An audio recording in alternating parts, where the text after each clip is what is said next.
बिस्मिल्लाहिर्रहमानिर्रहीम। अस्सलाम वालेकुम जी बच्चों, कैसे हैं आप लोग। अच्छा भाई, चैप्टर नंबर 7 होने लगा शुरू और ये चैप्टर है वेक्टर्स के मुतालिक। काफ़ी आसान है लेकिन थोड़ी बहुत टेक्निकलिटीज़ होती हैं। सवाल ज़्यादा लंबे नहीं होते, ज़्यादा लेंथी नहीं होते, लेकिन ज़ाहिर है समझ के करना होता है। इसमें फ़िज़िक्स है, ठीक है ना। ये वेक्टर्स हमने फ़िज़िक्स में पढ़े हुए हैं, स्केलर्स और वेक्टर्स पढ़े हुए हैं। तो स्केलर क्या चीज़ थी कि एक ऐसी चीज़ जिसको सिर्फ मैग्नीट्यूड से रिप्रेजेंट करवा लिया जाता है, ठीक है ना। जैसे कि जी 7 kg है मैस, तो 7 kg है तो वो kg 7 kg से आइडिया हो जाता है कि जी इतनी चीज़ है ये। लेकिन जो वेक्टर वाली चीज़ है उसमें मैग्नीट्यूड के साथ डायरेक्शन भी बतानी होती है कि ये चीज़ जो है वो किधर को जा रही है। जैसे फोर्स है तो फोर्स में हमें बताना होता है कि फोर्स किधर को लग रही है, उसकी डायरेक्शन शो करानी होती है, ठीक है। वेट है तो वेट की आपको पता है डायरेक्शन जो है वो अर्थ की तरफ होती है, towards the centre of the earth होती है। इसी तरह वेलोसिटी जो है उसकी भी डायरेक्शन, तो डायरेक्शन जो है ये मस्ट है कि कोई चीज़ किधर को जा रही है, और मैग्नीट्यूड भी ज़ाहिर है। अब चूंकि डायरेक्शन मस्ट है तो इसलिए जब वेक्टर को हम शो कराते हैं ना तो एक सीधी लाइन से शो कराते हैं और उस पर एरो हेड बनाते हैं, ठीक है। एरो बना देते हैं तो लो जी ये एक वेक्टर जा रहा है, ठीक है। वेक्टर को रिप्रेजेंट करने का एक तरीका है। और जब इसको लिखते हैं ना तो अगर दो पॉइंट्स के दरमियान एक वेक्टर बनाना है कि जैसे यहाँ पे ये ए पॉइंट है और यहाँ पे ये बी पॉइंट है, सो ए से बी जो वेक्टर बन रहा है तो ए बी के ऊपर आप जो है वो इस तरह से करके एक बना देते हैं, एरो बना देते हैं, एक छोटा सा वेक्टर बना देते हैं उसके ऊपर। और फिर मैग्नीट्यूड है किसी वेक्टर का जो बड़ा इंपॉर्टेंट है, बड़े सवाल इसके बनते हैं। तो मैग्नीट्यूड के लिए हमने क्या करना है, दो लाइनें लगा देनी है। ऊपर जाहिर है कि वेक्टर का ये एरो हेड बना होता है, तो दो लाइनें ऐसे लगा देंगे तो ये एब्सोल्यूट, ये डिफरेंट नाम है इसके, मैग्नीट्यूड भी कहते हैं, नॉर्म भी कहते हैं इसको। लेंथ फाइंड करना, क्योंकि ये लेंथ ही होती है वेक्टर की कि कहाँ से लेके कहाँ तक है, और मॉडुलस भी कहते हैं। तो ये 3-4 डिफरेंट नाम है इसके, और ये हम मैग्नीट्यूड फाइंड करते हैं।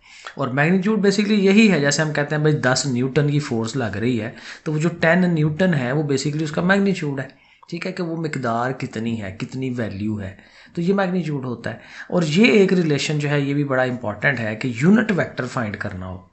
यूनिट वेक्टर बेसिकली डायरेक्शन को शो करता है, ठीक है। तो यूनिट वेक्टर के लिए अगर वी वेक्टर है कोई तो उसका जो यूनिट वेक्टर है क्या होगा कि उस वी के ऊपर ना एक ऐसे ये टोपी सी बना देते हैं, ठीक है ना। एरो हेड जो होता है वो एक छोटा सा ऐसे करके ऐसे बना देते हैं उसके ऊपर, ठीक है। तो वी यूनिट वेक्टर किसके बराबर होता है कि आपने वी वेक्टर को डिवाइड कराना है उसके मैग्नीट्यूड के साथ।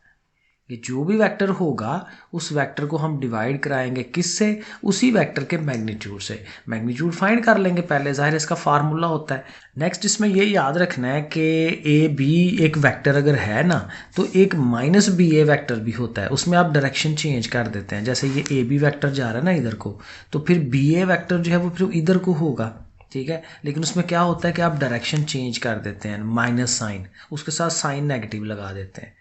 लेकिन इसमें यह है कि मैग्नीट्यूड में कोई फ़र्क नहीं पड़ता, क्योंकि चीज़ तो वही है ना। जितनी अगर 10 न्यूटन की फोर्स इधर को लग रही है तो 10 न्यूटन की फोर्स अब इधर को लगनी शुरू हो जाएगी। तो मैग्नीट्यूड वही रहता है कि वेक्टर की डायरेक्शन चेंज भी कर दी जाए तो उसमें माइनस साइन लगने के बाद भी एब्सोल्यूट में कोई फ़र्क नहीं पड़ता, मैग्नीट्यूड सेम रहता है दोनों का। ए बी का बी ए का मैग्नीट्यूड सेम रहता है। इसमें एक और कंसेप्ट आता है, ये छोटी छोटी चीज़ें हैं, ज़रा समझ लें फिर एक्सरसाइज करना आसान हो जाती है। Scalar multiplication. स्केलर मल्टीप्लिकेशन यही है कि किसी वेक्टर को किसी नंबर से मल्टीप्लाई करवा दें, तो वेक्टर में जितनी भी चीज़ें हैं उनसे वो चीज़ नंबर मल्टीप्लाई हो जाएगा, उतने गुना वो चीज़ बढ़ जाएगी। 10 न्यूटन की फोर्स थी तो उसको 4 टाइम्स करना है तो 10 4s आर 40 हो जाएगी, 40 न्यूटन हो जाएगी। तो वेक्टर के साथ भी इसी तरह है कि आपने उसको जस्ट उस नंबर से मल्टीप्लाई करवाना होता है। फिर कुछ इक्वल वेक्टर वाला भी कंसेप्ट है, और इक्वल वेक्टर में वही है कि उनकी मैग्नीट्यूड और डायरेक्शन जो है वो सेम होती है, उनको हम कहेंगे कि ये इक्वल है। पैरेलल वेक्टर, पैरेलल में ज़ाहिर यही होता है कि उनका एंगल सेम होता है with respect to X axis या वाई एक्सिस जो भी है, ठीक है ना। अब ये दोनों जो हैं इनको हम पैरेलल कह सकते हैं वेक्टर, चाहे डायरेक्शन सेम है लेकिन हैं तो दोनों एक दूसरे के मतवाजी ना, एक जैसा एंगल बनाते हुए जा रहे हैं with respect to X axis. अगर आप ऐसे करके ऐसे एक्स एक्सिस और वाई एक्सिस बना लें तो इनको हम कहते हैं कि ये पैरेलल हैं।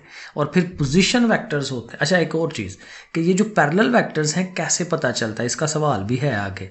पैरेलल अगर लेट्स सपोज आपके पास ये ना एक ए बी वेक्टर है, और एक सी डी वैक्टर है, तो ये दोनों कैसे पता चलेगा पैरेलल हैं कि इनका जो मैग्नीट्यूड है ना वो एक दूसरे का मल्टीपल बनता है। मतलब फॉर एग्जांपल ए बी बराबर होगा 2 इंटू सी डी के, ठीक है ना, कि ए बी का मैग्नीट्यूड बराबर होगा 2 टाइम्स ऑफ सी डी के, एक दूसरे का मल्टीपल बन रहे होंगे कि एक के मैग्नीट्यूड को किसी नंबर से ज़रब दें तो दूसरे का बन जाता होगा। ये भी हम सवाल जब करेंगे ना तो ज़्यादा बेहतर इसकी समझ आएगी। और एक बड़ा इंपॉर्टेंट कंसेप्ट होता है पोजीशन वेक्टर। पोजीशन वेक्टर उसको कहते हैं कि कोई एक पॉइंट है ना, अब ये भी थोड़ा सा मैं बना के दिखा देता हूँ कि ये अगर एक्स एक्सिस और वाई एक्सिस बनाए हुए ना तो ये हमारा ज़ाहिर है ओरिजिन होता है जहाँ से कोई चीज़ स्टार्ट लेती है, 0 0 ओरिजिन। तो अगर यहाँ पे एक पॉइंट है ए, ठीक है, तो फिर ओरिजिन से लेके उस ए पॉइंट तक का ये जो डायरेक्शन और ये जो उसका वेक्टर बन रहा होता है ना, इसको हम ए पॉइंट का पोजीशन वेक्टर कहते हैं, ओ ए। अब ये ओ ए एक वेक्टर बन रहा है, लेकिन ये क्या है, पोजीशन वेक्टर। तो पोजीशन वेक्टर के लिए क्या बताना लाजमी होता है कि वो ओरिजिन से चल रहा हो, ओरिजिन से किसी भी पॉइंट तक का जो डिस्टेंस या वेक्टर जो होता है उसको हम क्या कहते हैं, पोजीशन वेक्टर। तो ये मैंने इसीलिए लिखा ना, स्टार्ट्स फ्रॉम द ओरिजिन। अब वेक्टर की शक्लों पे आ जाएं, जब हमने सवाल हल करने हैं तो वेक्टर की शक्ल कैसी बन रही होगी, तो वो इस शक्ल में आएगा कि वी वेक्टर जो है बराबर है एक्स आई प्लस वाई जे। ये आई और जे अगेन ये यूनिट वेक्टर्स हैं, ये डायरेक्शन शो कराते हैं और ये बेसिकली 2 डायमेंशनल है। जैसे मैंने ये बनाया, ये 2 डायमेंशनल बनाया ना क्योंकि इसमें एक्स एक्सिस है और वाई एक्सिस है, तो हमारी ये जो आई डायरेक्शन है ना वो एक्स एक्सिस की तरफ होगी, जे जो की डायरेक्शन है वो हमारे वाई एक्सिस की तरफ होगी, और बस तीसरा तो एक्सिस ही नहीं है। लेकिन अगर आप ये चीज़ बनाएं एक्स आई प्लस वाई जे प्लस जेड के, तो इसमें देखें जेड भी आ गया, तो इसमें 3 डायमेंशनल हो जाएगा। 3 डायमेंशनल में कुछ इस तरह से करके बनता है, ऐसे करके एक्स एक्सिस और वाई एक्सिस बन गया ना, तो जी एक्सिस फिर हम ऐसे तीसरा इधर बना लेते हैं, ठीक है। तो इस तरह से करके इधर को आई, इधर को जे, इधर को के, ठीक है, ऐसे करके वो बन जाता है। तो इस तरह से हम ये शो कराते हैं। और ये ज़ाहिर है एक्स वाई जेड जो है ये उनके मैग्नीट्यूड्स हैं कि आई जो है एक्स एक्सिस की तरफ उसकी क्या वैल्यू है, एक्स है, जे ज़ाहिर है वो डायरेक्शन जो है वाई एक्सिस की तरफ है तो उसकी वैल्यू वाई है, एंड सो ऑन। अगेन ये सवाल करने से आएगा। और ये मैंने बताया आई जे के जो है ये यूनिट वेक्टर्स हैं। अब आ जाते हैं एक्सरसाइज पे। शुरू में वाले सवाल तो बिल्कुल ही सीधे सीधे हैं ना। एक्सरसाइज 7.1 है। पहला क्वेश्चन है write the vector P Q in the form of X I and Y J. अभी मैंने आपको शक्ल दिखाई थी कि इस शक्ल में होना चाहिए, तो ये भी उसने में यही कहा है कि आप जो वेक्टर बनाएंगे वो इस शेप में बनाना चाहिए। अब कहाँ से वेक्टर बनाना है, पी क्यू से, और पी क्यू बेसिकली क्या है, पॉइंट्स है, कोई से 2 पॉइंट्स हैं। अब यहाँ एक टोटका या फार्मूला जो आपने याद रखना है कि वेक्टर 2 पॉइंटों से कैसे बनता है। उसके लिए अब पी क्यू वेक्टर बनाने लगे ना, पी पहले है क्यू आगे है, तो ये ध्यान रखना बड़ा ज़रूरी है, कौन आगे है कौन पहले है। तो क्यू चूँकि आगे है तो फिर आपने रूल क्या याद रखना है, क्यू का वाली वैल्यूज़ में से पी वाली वैल्यूज़ को माइनस करवाना है अगर Q आगे है। अगर Q P कहता है तो फिर P आगे होना था, तो फिर P की वैल्यूज़ को पहले रखें। तो चूंकि PQ कर रहे हैं तो Q की वैल्यू 6 है ना पहली, तो 6 में से आप क्या माइनस कराएंगे, 2 को, पहला एलिमेंट पहले एलिमेंट से, x वाली वैल्यू में से माइनस, और साथ i आपने लिख देना है, प्लस का साइन लगाना है। अब y वाला पार्ट y वाले पार्ट में से माइनस होगा, -2 -3 वो आपने लिख लेना है, साथ वो j हो जाएगा। तो बस ये देखें 6 में से 2 निकालें 4i, और ये -3 -2 -5, तो ये देखें प्रॉपर जो है पी क्यू का एक प्रॉपर एक्स आई और वाई जे की शक्ल में हमने आंसर दे दिया है। देखें इतना काम है। दूसरा पार्ट भी है, उसमें भी पी और क्यू दिया हुआ है और हमने पी क्यू फाइंड करना है। तो क्यू आगे है ना, तो क्यू की वैल्यू में से पी को माइनस कराना है, -1 -0 और साथ i, -6 -5 और साथ उसके j, ऐसे करके स्टेप बनाएं। और ज़ाहिर 0 तो ख़त्म हो जाता है तो -i वो आ जाएगा, और 6 और 5 11 हो जाएंगे। तो ऐसे करके ये आंसर हो गया। क्वेश्चन नंबर 2, ये भी बड़ा सिंपल सा है, कहता है जी मैग्नीट्यूड फाइंड करें। अब मैग्नीट्यूड मैंने पीछे समझाया लेकिन उसका फार्मूला नहीं था बताया, यहाँ पे मैं फार्मूला आपको दे रहा हूँ कि वी वेक्टर की अगर ये शेप है ना X I Y J and Z के, तो फिर इसका मैग्नीट्यूड कैसे फाइंड करते हैं कि इनके ये जो कंपोनेंट्स होते हैं ना, इन तीनों के या 2 भी अगर हों तो एक्स आई और वाई हों तो फिर उनके स्क्वायर्स लेने हैं और उनको प्लस कर लेना है, और फिर उसके बाद अंडर रूट लेना है। तो ये मैग्नीट्यूड का फार्मूला है जो हमें याद रखना है।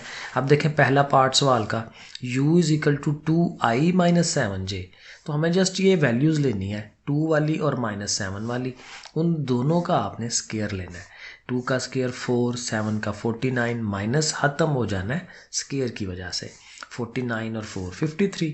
अब 53 का अंडर रूट पॉइंट्स में चला जाता है, तो यहाँ तक ही आंसर इसका बता दें। इधर आपको पता है, मैंने बताया कि ये जो 2 लाइनें हैं ये ज़रूर लगानी है। ठीक हो गया, आगे चलें। सेकंड वाला, u जो वेक्टर है हमारा i प्लस j है। अब देखें इनके साथ कुछ नहीं लिखा हुआ, लेकिन आपको पता है कि कुछ ना लिखा हो तो वो 1 1 तो होता ही है। तो 1 का स्केयर प्लस 1 का स्केयर 1 नहीं होता है, तो फिर 1 + 1 2, 2 का अंडर रूट आंसर। देखें सिंपल सा काम है। 3i एंड -4j, तो इनका भी उसी तरह 3 का स्केयर -4 का स्केयर, तो 4 का 16, इसका 9, 9 और 16 25, 25 का अंडर रूट लेंगे 5। तो ये तीसरा पार्ट भी ऐसे मैग्नीट्यूड आ जाएगा। Question number 3, if u vector दिया हुआ है, v वेक्टर दिया हुआ है एंड w वेक्टर दिया हुआ है। अब यहाँ अगर आप देखें तो मैंने वेक्टर्स को शो कराने के लिए बजाय ऊपर लिखने के नीचे लाइनें लगाई हैं। किताब वाला इसी तरह से कर रहा है, तो ये वाला भी तरीका ठीक है। हमने जो पढ़ा हुआ था वो ऊपर लाइनें भी लगाते हैं, तो दोनों तरह से ये ओके है, कोई इशू नहीं है। तो अब जो तरीका है नया कि आप उसके नीचे एक लाइन लगा देते हैं उसको शो कराने के लिए, ये एक वेक्टर है। तो हमारे पास देखें 3 वेक्टर हैं, u वाला, v एंड w, 3 वेक्टर हो गए। फाइंड क्या करना है, पहला part u plus v minus w। देखें बच्चों वाला काम है कि u और v ऐड करने हैं और उसमें से w को माइनस करा देना है। तो आप तरतीब से u को लिखें, v को लिखें, माइनस और आगे w को लिख लें। w के लिए देखें ब्रैकेट लगाई है क्योंकि उसके बाहर माइनस है, माइनस का ध्यान रखना चाहिए। 2 और 1 ये तीनों आई हो जाएगा, -7 और -6 -13, और ये माइनस इन दोनों के साइन चेंज कराएगा, वो हो गए। अब फिर 3 आई में से और ये एक आई 4 आई और -13 और -1 -14, ऐसे करके हम आंसर दे देंगे। Second part, 2u - 3v + 4w, simple सा है। u वाले पार्ट को 2 से, v को 3 से मल्टीप्लाई, w वाले को हमने 4 से करना है। तो ऐसे करके स्टेप बनाएं, फिर इनको मल्टीप्लाई करवाएं, माइनस भी साथ साइन भी चेंज कराएगा, और ऐसे सीधा करके इसको हल कर लें। 4i है, 3 में से निकाल दें तो 1i रह गया, और साथ ये है तो -3i। कैलकुलेटर में कर लें, ठीक है ना, 2-3 चीज़ें इकट्ठी हो जाए कैलकुलेटर पे किया करें, तो ये इसका आंसर बन जाना है। थर्ड पार्ट देख लेते हैं। थर्ड पार्ट में भी उसी तरह ही करना है, लेकिन अब क्या है, 1/2u है। अच्छा सबके साथ ही 1/2 है, तो आप पहला स्टेप तो बनाए ना, u v w की वैल्यूज़ लगाएं, 1/2 साथ साथ आता जाएगा। चूँकि 1/2 सबका है तो उसको कॉमन ले लें, और अंदर यही जो हमारे वेक्टर्स हैं उनको आप लिख लें और इनको हल करा लें। तो ये आ रहा है 2i - 12j, तो ये 2 के टेबल में आते हैं, तो ये बाहर वाला 2 जो है इनको डिवाइड करा लेगा। 2 1 ज़ा 2, 2 6 ज़ा 12, तो ये हमारा सेकंड पार्ट, थर्ड पार्ट भी हो गया। ठीक है, तो क्वेश्चन नंबर 3 हमारा डन हो गया। क्वेश्चन नंबर 4, फाइंड द, अब ज़ाहिर आहिस्ता आहिस्ता थोड़ा स्टेप बाय स्टेप आगे बढ़ाएगा, और चीज़ें भी आएंगी नहीं।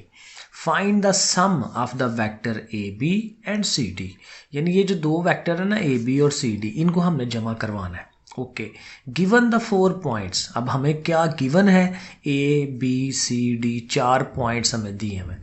तो मतलब फिर ये हुआ कि वेक्टर्स हमें ये पहले बनाने पड़ेंगे, ए बी और सी डी बनाना है। तो ए बी मैंने अभी पहले सवाल में जब समझाया था कि ए बी वैक्टर बनाना है, तो बी की वैल्यू पहले, उसमें से ए वाली वैल्यू माइनस, तो 2 - 1, ये देखें साथ आई, 0 माइनस ये -1, तो 2 माइनस प्लस हो जाते हैं, और साथ जे, तो 2 में से 1 निकाला तो फिर ये आई और वो भी जे, तो ए बी जो है वो i + j बन गया। सी डी, अब सी डी है, डी बाद में है ना, तो डी वाली वैल्यू में से सी वाली वैल्यू को माइनस कराना है। -2 -1 यानी कि +1, -2 +1, 2 - 3 2 - 3, ठीक है, इस तरह से करके ये आ गया। ए बी हमारा ये है, सी डी ये है। अब उसने क्या कहा था, दोनों को ऐड करवाएं, तो सम करना है, दोनों को प्लस करना है, ये लिखेंगे प्लस इसको लिखेंगे, और ये सारा कट जाएगा क्योंकि आई से आई कट जाना है, जे से जे कट जाना है, तो नल वेक्टर आ गया। इसको नल वेक्टर कहते हैं जिसमें सारा एक्स कोऑर्डिनेट वाई कोऑर्डिनेट 0 होता है, तो उसको आप ऐसे लिख दें 0i एंड 0j, तो ये ज़्यादा अच्छा है इस शक्ल में लिखना, 0i एंड 0j। क्वेश्चन है find the vector from the point A to the origin. ये हमारा ए पॉइंट, सारा डायग्राम बनानी इसमें ज़रूरी होती है एक किस्म की, क्योंकि हमें समझना है उसको ना। तो ए ये पॉइंट साथ एक्स एक्सिस वाई एक्सिस आप बना लें और ओरिजिन के साथ उसको लाइन जोड़ लें ताकि हमें पता चल जाए ये वेक्टर हमें फाइंड करना है। लेकिन देखें कौन सा, from the point A to the origin, A से ओरिजिन की तरफ, ए से ओ की तरफ आ रहे हैं, यानी ए ओ फाइंड करना है हमने। और ये बड़ा अहम है, ओ ए नहीं है, ए ओ है, ठीक है। From the point A to the origin, ये असल इसका इंपॉर्टेंट चीज़ है, ये हमें इसको फिर कैलकुलेट करना है। अब साथ उसने क्या कहा है कि where A B is equal to this one. अब बी भी बीच में आ रहा है, ए तो हमारा ये वाला है ना, तो बी भी कोई और एक पॉइंट होगा। सो ए से बी जो वेक्टर है वो कितना है, 4i - 2j। ये हमारा ये एक वेक्टर बन गया। और बी जो पॉइंट है वो उसने दिया हुआ है कि बी पॉइंट है क्या, -2 और 5, तो बी पॉइंट ये है। और अब देखें जाहिर है ओ से बी भी वेक्टर बन रहा है, तो ओ से ए वेक्टर एक बन रहा है, ओ से बी वेक्टर बन रहा है। अब देखें फार्मूला क्या बनेगा, देखें तरीका ये होता है कि ओरिजिन से देखें ए तक का एक डिस्टेंस है, ओरिजिन से लेके बी तक का डिस्टेंस है। तो अगर आपने इसका ये रिजल्टेंट या ये चीज़ फाइंड करनी है ना ए से बी, तो उसका फार्मूला ये होता है कि आप ये जो ओ बी, क्योंकि ए बी फाइंड करना चाह रहे होते हैं ना, तो ए से बी फाइंड करना है, तो बी आ रहा है आगे, तो बी वाले वेक्टर को पहले रखना होता है, ओ बी - ओ ए, ये वाला हमारा फार्मूला होता है कि अगर ए बी ये वाला वेक्टर फाइंड करना है तो इस पोजीशन वेक्टर में से इस पोजीशन वेक्टर को माइनस कराया जाता है। तो ये फार्मूला, ये उसने पूरी थ्योरी पीछे समझाई हुई है, तो आपने ये लिख लेना A B is equal to O B - O A. अब जाहिर है चूँकि हमें ये ओ ए या ए ओ फाइंड करना है तो इसको अकेला करना है, तो फिर ओ बी को उठ के उधर जाना चाहिए, तो क्या होगा, ए बी - ओ बी, ये आ गया। अब वही बात है कि इसको तो हमें ओ ए तो नहीं ना फाइंड करना, हमें ए ओ फाइंड करना है, तो इसकी डायरेक्शन चेंज करें, ओ को उधर करें, ए को इधर करें। और आपको पता है जब डायरेक्शन चेंज करते हैं तो पीछे साइन चेंज कर देते हैं, माइनस से वो प्लस हो जाएगा।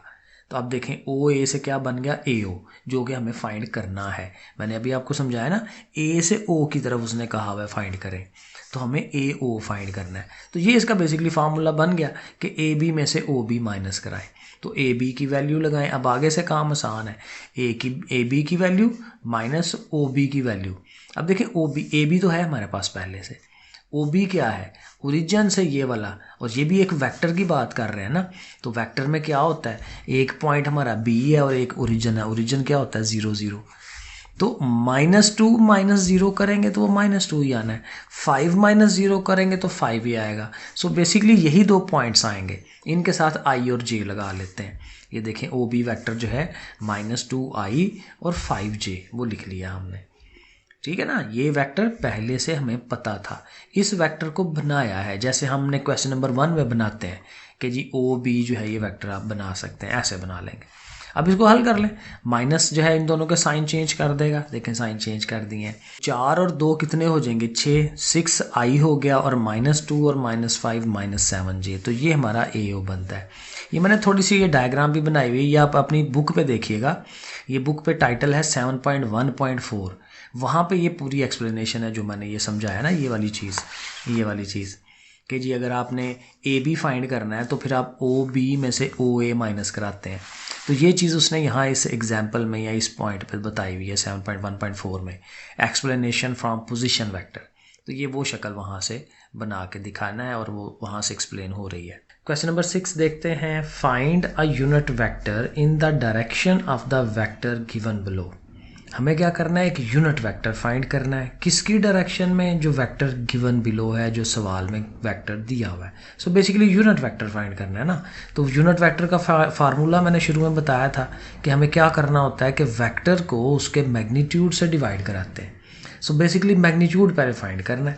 तो देखें ये वेक्टर गिवन है, मैग्नीट्यूड बड़ा सिंपल सा फार्मूला था कि जो वेक्टर है उसके आपने 2 लाइनें लगानी है, और इसमें ये जो नंबर्स आ रहे हैं 2 और ये जो -1 है, उनके स्केयर्स लेके उनको प्लस करना है। सो देखें ऐसे स्टेप बना लेंगे, 2 का स्केयर 4 हो जाता है, 1 का स्केयर 1 है, माइनस ने स्केयर की वजह से ख़त्म हो जाना है, और 5 का अंडर रूट आ गया। अब ये मैग्नीट्यूड है, तो आप फार्मूला लिखें, V unit vector is equal to V vector over V vector का मैग्नीट्यूड। तो वी वेक्टर सारा लिखा, नीचे उसका मैग्नीट्यूड लिख लिया। और अब एक स्टेप ये बना लें कि ये मैग्नीट्यूड ज़ाहिर है दोनों पार्ट्स को डिवाइड करा रहे हैं ना, तो 2/5 लिख लें और -1/5 वो लिख दें। तो ऐसे करके लिखेंगे तो ये हमारा यूनिट वेक्टर बन जाएगा। यूनिट वेक्टर के लिए ये अब ज़ाहिर है ये इस तरह का आपने ऊपर एरो हेड जो है वो बना देना होता है। 3 वाला पार्ट मैंने पहले कर दिया है तो कोई बात नहीं, एक ही बात है। तो वी वेक्टर यहाँ पे है -3√2 एंड -1/2। सो उसी तरह से इन दोनों नंबर्स का हमें स्केयर्स लेके प्लस करना है और अंडर रूट लेना है। माइनस से ख़त्म हो जाना है, यहाँ अंडर रूट है ना, अंडर रूट स्केयर से कटेगा, 3 रह जाएगा, नीचे 2 का स्केयर 4, यहाँ पे भी 1/4। अब ओवर चूँकि सेम है तो 3 और 1 4 हो जाएगा, 4/4 कट के 1 का अंडर रूट 1 ही रहता है। तो यहाँ अब मैग्नीट्यूड 1 आ गया। तो इस वाले वेक्टर को हमने इस 1 से डिवाइड करना है, और आपको पता है 1 पे डिवाइड करें तो कोई फ़र्क तो पड़ता नहीं है, वही सब कुछ रहना है। तो यही सारा कुछ जो है ये हमारा क्या हो जाएगा, यूनिट वेक्टर हो जाएगा। ये आ गया इसका सेकंड वाला पार्ट। इसमें है 1/2i और 3√2j। तो ये भी वही नंबर्स हैं, तो इनके भी ज़ाहिर स्केयर लेके और अंडर रूट वो भी, और 1/2 का 1, ये एग्जैक्ट वही बन रहा है। 3 और 1 4, 4/4 1 है, और उसको मैग्नीट्यूड से डिवाइड करेंगे वही रहना है, क्योंकि 1 पे डिवाइड तो कोई फ़र्क नहीं पड़ना। तो जो हमारा वेक्टर है वही उसका यूनिट वेक्टर भी बन जाता है। तो ये भी हो गया। क्वेश्चन नंबर 7 पे आ जाते हैं। अब थोड़ा सा ज़्यादा है टेक्निकलिटीज़, लेकिन आसान वाली टेक्निकलिटीज़ हैं, इशू नहीं है। 7 कहता है if A, B and C are respectively the points this and this and this. तो A वाला पॉइंट ये है, B वाला ये हमारा 4 0 है, और C जो है वो 1 6 है। Okay, use vectors to find the coordinate at the point D। एक चौथा पॉइंट है D, कहता है उसके कोऑर्डिनेट, उसकी वैल्यूज़ फाइंड करें, x वाली वैल्यू और y वाली वैल्यू। इफ़ कंडीशन ये है कि ये जो चारों पॉइंट्स हैं मिलके क्या बनाएं, पैरेललोग्राम बना लें। अब पैरेललोग्राम की जो शेप है वो इस तरह से करके होती है, तो आप ऐसे वाली शेप बना लें, ABCD ऐसे करके बना लें। लेकिन यहाँ जब ये बनाएंगे ना तो ज़ाहिर है इनको वेक्टर के हिसाब से सवाल हल करना है। तो उसमें ये याद रखें कि जैसे ये वेक्टर A से B जा रहा है ना, तो ये ऊपर वाला वेक्टर ऐसे D से C की तरफ जाता है, इसकी भी डायरेक्शन इधर को, उसकी भी डायरेक्शन इधर को। इसी तरह अगर हमें ये वेक्टर्स लेने हों तो B से C की तरफ ये वेक्टर जाता है और ये A से D की तरफ जाता है। तो ये थोड़ा याद रखना है। और चूंकि पैरेललोग्राम है तो पैरेललोग्राम की प्रॉपर्टी है कि आमने सामने वाले ये जो वेक्टर्स हैं ये आपस में बराबर होंगे, पैरेलल होंगे, बराबर भी होंगे एक दूसरे के, एक जितने डिस्टेंस पे होंगे। तो हम कंडीशन ये यूज़ कर लेंगे कि ए बी वैक्टर बराबर होगा डी सी वैक्टर के। देखें ना, ए से बी ये वैक्टर, डी से सी, और चूंकि अब इसमें डी इन्वॉल्व हो रहा है ना तो डी ऑटोमेटिकली फाइंड हो जाएगा। आपने लेट कर लेना है कि डी के जो कोऑर्डिनेट्स हैं क्या हैं, एक्स और वाई।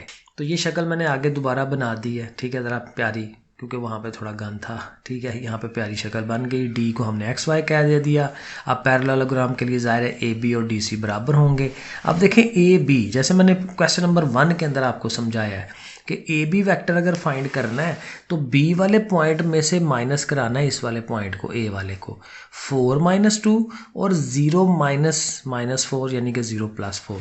तो देखें ये आप ऐसे करके उसका लिखेंगे।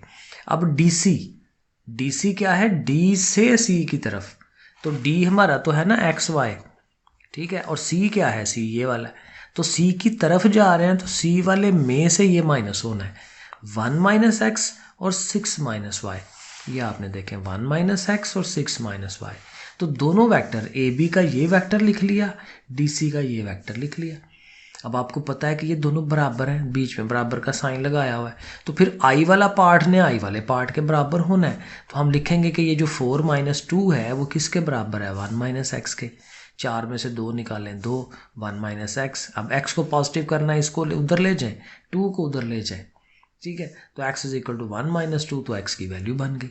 इसी तरह से सेकंड पार्ट ये जो 0 + 4 है वो किसके बराबर होगा, 6 - y के, वो आपने लिख लेना है। और यहाँ से भी y नेगेटिव है, उधर ले जाएं, 4 को इधर ले जाएं, जैसे हम सॉल्व करते हैं। तो y की वैल्यू 2 आ गई। तो फिर d पॉइंट जो है वो हमें पता चल गया कि x पॉइंट उसका आया था ना -1 और y पार्ट जो है वो 2 आया। तो ऐसे करके वो पॉइंट जो है वो शो करा दें। अब सेकंड पार्ट में भी उसने पैरेललोग्राम ही कहा हुआ है, लेकिन उसकी डायरेक्शन चेंज कर दी। अब कहता है ADBC, ADBC जो है ये पैरेललोग्राम हो, तो आपने फिर उस तरह से बनाना है, A के बाद D जैसे उसने कहा है, उसके बाद B और उसके बाद C, ठीक है। ये इस डायरेक्शन को मद्देनज़र रखना है। तो वैसे वैसे नुक्ते जो है उनकी जगह चेंज कर दें, ठीक है। अब करना उसी तरह है कि जो हमारा वेक्टर होता है वो ऐसे जाता है, ठीक है। A से D बनेगा और C से B बनेगा, इन दोनों को बराबर रखना है, AD = CB। और फिर वही के इनके वेक्टर बनाए, और मैंने सहूलत के लिए ये सामने ही सारे रख लिए हैं कि A ये है, B ये है, C और D। तो इनको ज़ाहिर है अब AD क्या होगा, D वाले में से A माइनस, तो x - 2 एंड y + 4 ये हो जाएगा, वो लिख लिया। इसी तरह CB आपको मैंने अब बता दिया कैसे करते हैं, बार बार वही चीज़ है। तो ऐसे लिख लेंगे, और यहाँ से भी वही पहला पॉइंट पहले के बराबर, x - 2 = ये 3 हो जाना है, और वहाँ से ये 5 हो जाएगा। y + 4 ने -6 के बराबर होना है, 4 उधर गया नेगेटिव, और y की वैल्यू भी -10। तो इसको आप ऐसे करके लिख लें कि D पॉइंट हमारा 5 एंड -10 है। अब आगे सारे तकरीबन इसी तरह के सवाल हैं। Question number 8, if B, C and D are respectively these 3 points, B हमारा ये वाला, C ये और D ये वाला, use vectors method to find the coordinate of the point. कौन सा पॉइंट, पहले पार्ट में उसने कहा है A पॉइंट फाइंड करें if ABCD is a parallelogram. ये एग्जैक्ट वही सवाल है, ठीक है, लेकिन अगेन डायरेक्शंस जो हैं ये ध्यान रखनी है, A के बाद B फिर C फिर D, A B C and D, लेकिन A अननोन है, ये उसने कहा ना A फाइंड करें, तो A अननोन है तो उसको XY कह ले, A जो हमारा XY है। अब उसी तरह A से B की तरफ और D से C की तरफ, AB और DC ये आपस में बराबर होंगे। पॉइंट आपके सामने हैं, वो आप माइनसेस करवाएं, ये मैंने लिख दिए हुए हैं, और पहले पार्ट को पहले पार्ट के इक्वल रख के वहाँ से x की वैल्यू, और इसको इसके इक्वल रखेंगे और वहाँ से y की वैल्यू। तो ये बिल्कुल उसी तरह क्वेश्चन नंबर 7 की तरह ये हो जाएगा। सेकंड पार्ट भी बिल्कुल उसी तरह ही है, लेकिन कहते हैं अब E फाइंड करना है, if AEBD is a parallelogram. Again इसी को मद्देनज़र रखना है, A के बाद E होना चाहिए। देखें A के बाद E, क्योंकि डायरेक्शन हम ऐसे लेके जाते हैं ना, बनाते हैं A के बाद E फिर B फिर D ऐसे पढ़ा जाता है, तो आप उसी तरह से बनाएं, A के बाद E होना चाहिए, फिर आगे B है फिर D है, उस तरह से। और आप किसकी वैल्यू फाइंड करनी है, E का, E को उसने कहा है ना, तो E को XY कह लेना चाहिए, ये E है हमारा। अब उसी तरह कौन सा वेक्टर किसके बराबर होगा, AE बराबर होगा DB के, ठीक है, AE बराबर DB, उसके ऊपर वेक्टर्स बना लें, और उसी तरह आप वैल्यूज़ हैं सामने, आप वो माइनसेस करवाएं तो ये बनेगा। x + 2 ने 8 और 4 12 के इक्वल होना है, वहाँ से x, y + 2 ने 1 के इक्वल होना है, वहाँ से हमें y मिल जाना है, और दोनों को लिखेंगे तो E पॉइंट मिल जाएगा। तो 7 और 8 क्वेश्चन ये बिल्कुल एक जैसा है। Question number 9, if O is the origin, ठीक है, पहले भी पढ़ते आए हैं, O ओरिजिन होता है, एंड OP = AB, O से लेके P पॉइंट तक का जो डिस्टेंस है वो किसी और वेक्टर AB के बराबर है। फाइंड द पॉइंट P के कोऑर्डिनेट्स x y हमने फाइंड करने हैं, जैसे पिछले पार्टों में करते आ रहे हैं। When A and B are this one and this one, A और B दिया हुआ है। अब जब A और B दिया हुआ है तो AB वेक्टर बना सकते हैं ना इन दोनों से, और OP वेक्टर भी बना सकते हैं। P को हमने XY कह लेना है, और O ओरिजिन हमारा 0 0 है। सो हम ये थोड़ा लिखेंगे कि O 0 0 जो है is the origin and P is the point XY, ठीक है। तो फिर ज़ाहिर क्या होगा, OP और AB बराबर हैं, ये उसने सवाल में कहा हुआ है। अब OP बना लेंगे, ठीक है ना, x, अब O क्या है 0 0 और P हमारा x और y है, तो x - 0 और y - 0, ठीक है, वो हमारा OP बनेगा। और AB के लिए ये दोनों पॉइंट्स मौजूद है, 1 - 3 0 - 7, वो आप लिख लें ऐसे करके। फिर उसी तरह ये पहला पार्ट पहले के इक्वल, x = 3 और 1 4 हो जाना है उसमें, और ये जो दूसरा पार्ट है y = -7, वो सीधा सीधा और जस्ट वैल्यूज़ लगा देंगे। बड़ा सिंपल सा छोटा सा सवाल है। Question number 10, use vectors to show that ABCD is a parallelogram. Again parallelogram ही प्रूफ करनी है। When the points A B and C and D, चारों पॉइंट्स जो हैं वो दिए हुए हैं, और चारों पॉइंट, ये A है, ये B है, ये C है, ये D है। अब चारों पॉइंट्स हैं ना, तो बिल्कुल एग्जैक्ट वही डायग्राम बना लेनी है, ABCD, और इसको हमें प्रूव करना है कि ये पैरेललोग्राम है। तो सिंपल काम होगा कि ये जो वेक्टर AB है ना, इसने वेक्टर DC के बराबर आना है, और ये जो वेक्टर BC है इसने AD के बराबर होना चाहिए। तो ये दो चीज़ें हम साबित करेंगे और ये लेंथ या वेक्टर इनके बड़े आराम से मिलेंगे क्योंकि चारों वैल्यूज़ तो हैं हमारे पास। तो देखें पहले हम ये ए बी और डी सी की हम बात करने लगे हैं। पहले ए बी फाइंड कर लेते हैं, तो फिर ज़ाहिर है वो बी माइनस ए होगा।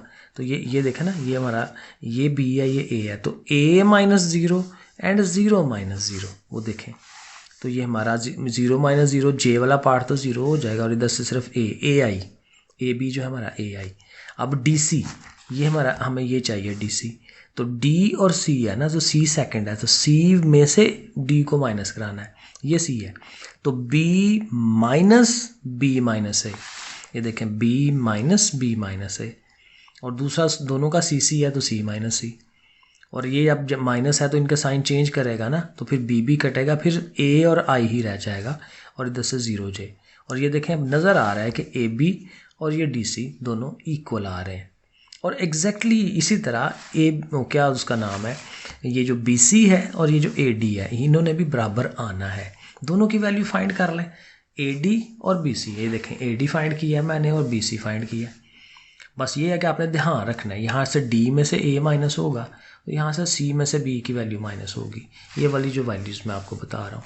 तो ये आपके सामने मैंने हल की हैं और दोनों का आंसर फिर ये बी माइनस ए आई और सी के साथ जे, उसका भी वही आया है, दोनों साइडें इक्वल है। तो फिर हम कह देंगे वो भी इक्वल आया, वे भी इक्वल आया, तो दैट मीन्स कि हमारा ये जो ए बी सी डी है ये पैरेललोग्राम बन रहा है। क्वेश्चन नंबर 11, अब यहाँ पे उसने पहले ही कह दिया है कि ए बी और सी डी बराबर हैं। Okay, find the coordinates of the point A when points B C and D are given.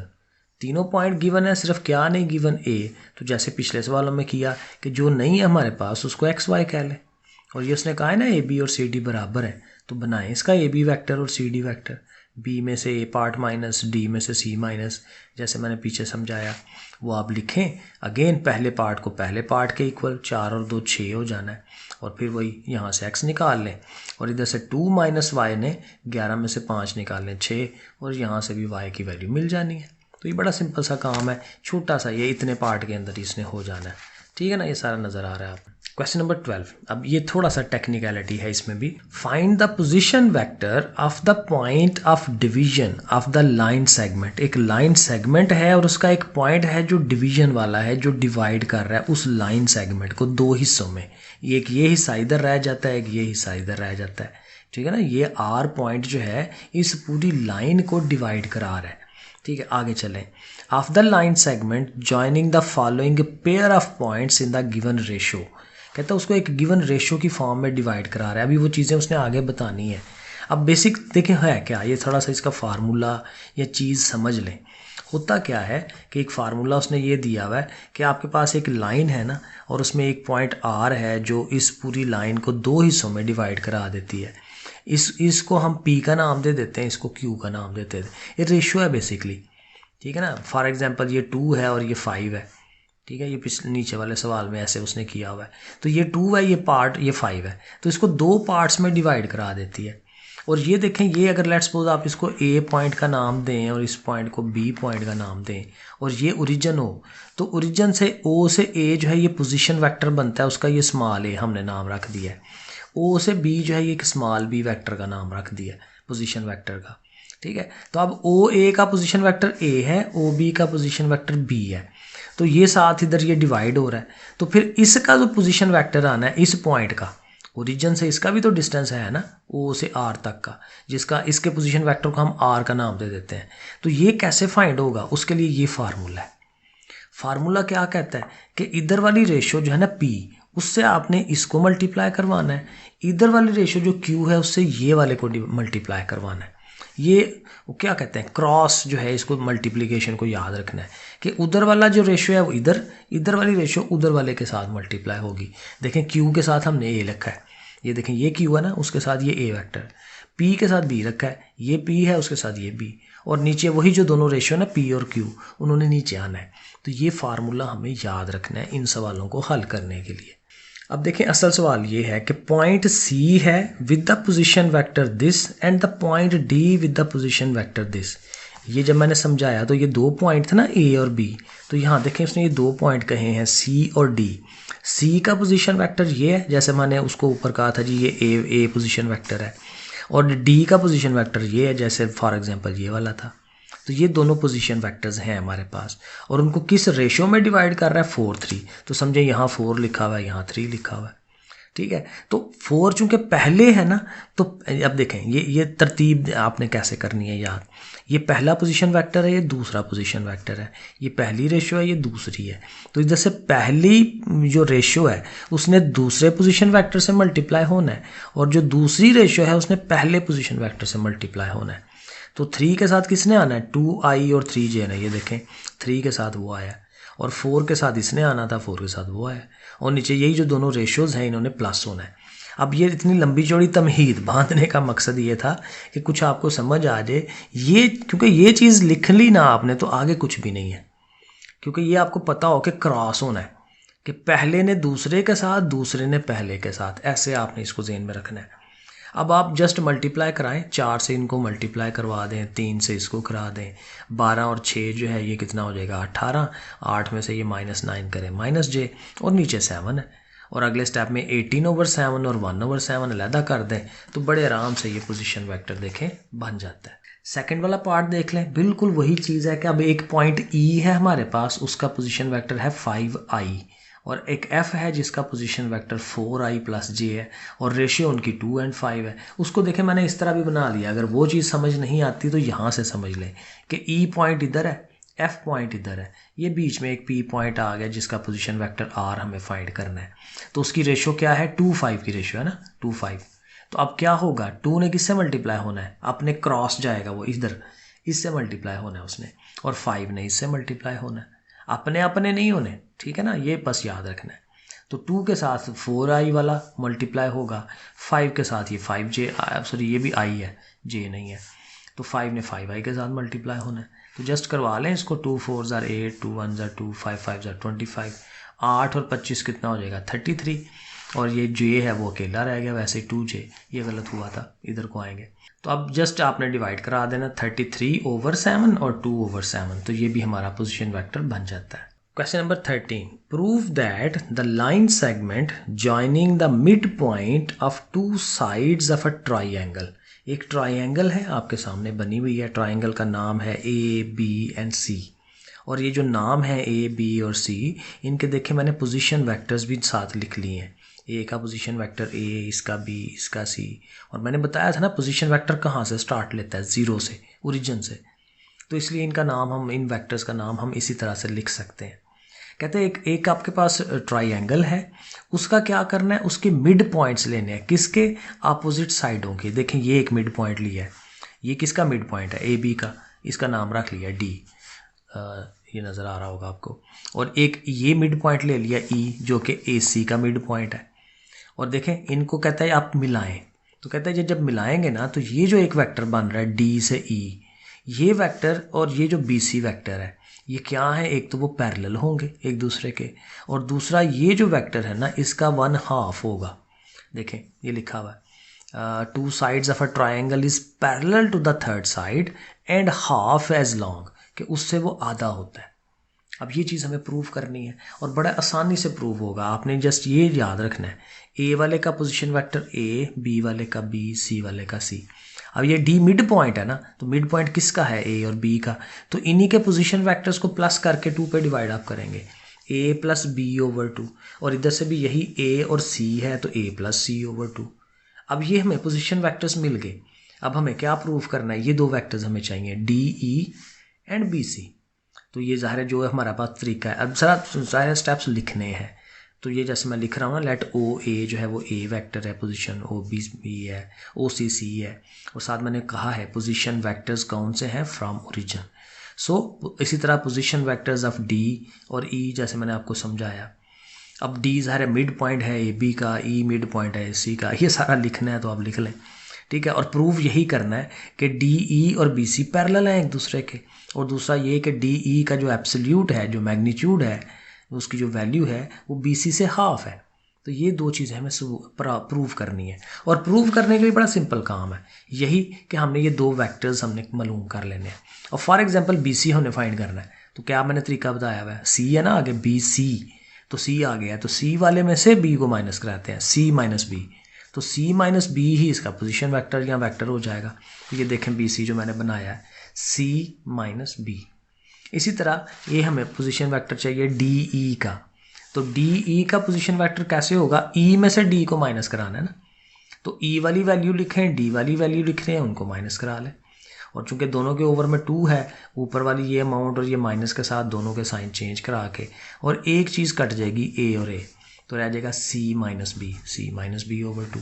अब डी ई आया ये, और बी सी मैंने आपको पहले समझा दिया ये, और देखें दोनों में फ़र्क किस तरह से है, वो भी वही है, सी माइनस बी। तो जब हैं ही सेम तो डेफिनेटली ये पैरेलल तो है ही ना।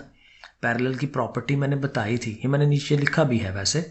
तो आपने क्या करना है, दोनों को लिखना है, सी माइनस, ये नज़र आ रहा होगा आपको, ये सी माइनस बी ओवर 2 और इधर से सी माइनस बी, इनको लिखें।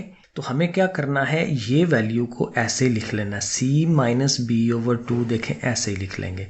इधर ये आया है सी माइनस बी, उसको लिख लेंगे, और हमें पता लग रहा है कि ये उससे हाफ है ना, तो ये हाफ 1 ओवर 2 इधर भी लिखें ताकि हम दोनों को बराबर कह सकें। अब सी माइनस बी ओवर 2 क्या चीज़ थी, हमने ये डी ई निकाला था, उसकी जगह डी ई लिखें। और ये जो सी माइनस बी है ये क्या चीज़ है, बी सी, उसकी जगह बी सी लिखें। तो देखें प्रूव हुआ कि डी ई जो है वो हाफ है बी सी के। एक तो ये बन गया, एक पार्ट प्रूव हो गया।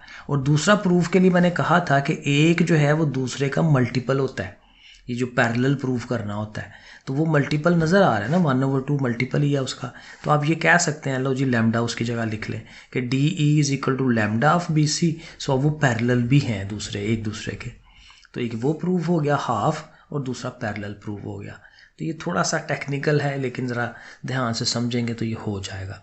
क्वेश्चन नंबर 14, लास्ट वाला क्वेश्चन है, proof that the line segments joining the mid points of the sides of a quadrilateral. अब देखें क्वाड्रिलेटरल क्या है, कोई भी साइड जिसकी 4 साइडें होती हैं, किसी भी शक्ल की हो लेकिन 4 साइडें होनी चाहिए। तो कहता है 4 साइडों वाली, अब देखें ये मैंने जो लिया है ए बी सी और डी, ये वाली, ये क्वाड्रिलेटरल बनाई है मैंने। तो कहता है इनके आपने ना मिड पॉइंट्स लेने हैं चारों साइडों के, इसका भी मिड पॉइंट, इधर भी, इधर भी, इधर भी।